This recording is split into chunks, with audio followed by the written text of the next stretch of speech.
Hello guys, नमस्कार, जय जगन्नाथ। चलतु आज बनवा पनीर आलू मटर तरकारी। देखो मो पनीर आलू मटर पियाज टमाटो कैप्सिकम आ गाजर नहीं जाइए।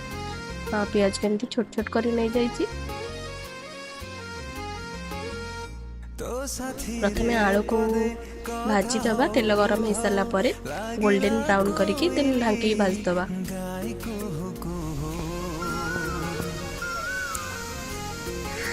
तापर आसिकी मो आलू देखली तो आलू टिके गोल्डन ब्राउन हो आसला। भाजी सारा मुझे गाजर को टिके भाजीदेली। देन देखो गाजर मध्य भाजी गला। देन ये सब को बाहर करदेली। पनीर को टिके फ्राए करदेली। बेसी फ्राए करें हल्का, बट मुझे अधिक फ्राए कर देइछि कारण आम घर लोग टिके फ्राए अधिक वाला ही भल पाती। एमती दुई थर कर भाजिली।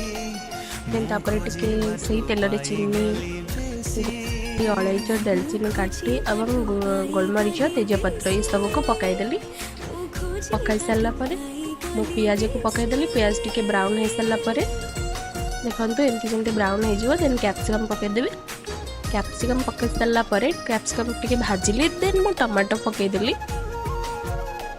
एमती देन भाजी सारा आपण अदा रसुण पियाज को बाटी ने बाटी ने सारा टे जीरा भी आम पकई थे। देखो मुझे यहाँ को बाटिली।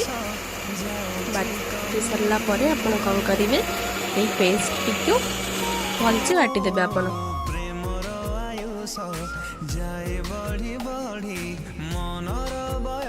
पेस्ट देखो पूरा थिक थिक टोटाली पानिया बटा हेनी, पूरा थिक थिक बटा हम।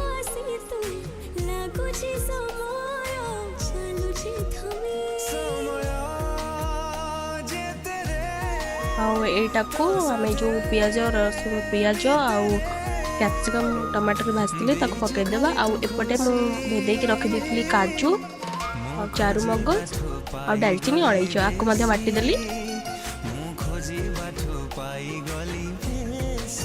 ये नहीं जाइए जीरा गुंड लंका गुंड आउ हलदी गुंड आउ टिके मसला पनीर मसला और स्वाद अनुसार लुण पकईदेवे। आप टे भलसे ढांकी मसला कषिदेवे। कषिदे सारा दही मटर आलू गाजर को पकईदेवे। से पकई ढांकी पुणी टे सिझेदेवे। सिझी सारा यहाँ जो पेस्ट बनई काजू आ चारू मगज रेटा देखो केते सुंदर दिशुची। एबे पनीर पकईदेवे। पनीर पकई टिके भलसे कषिदेवे। कषि सारा देखो केते सुंदर देखा आमर मटर आलू पनीर तरकारी।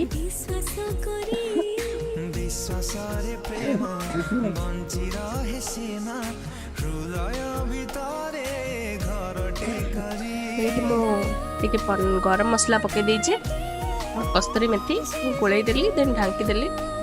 प्रस्तुत हो गला पनीर आलू मटर तरकारी।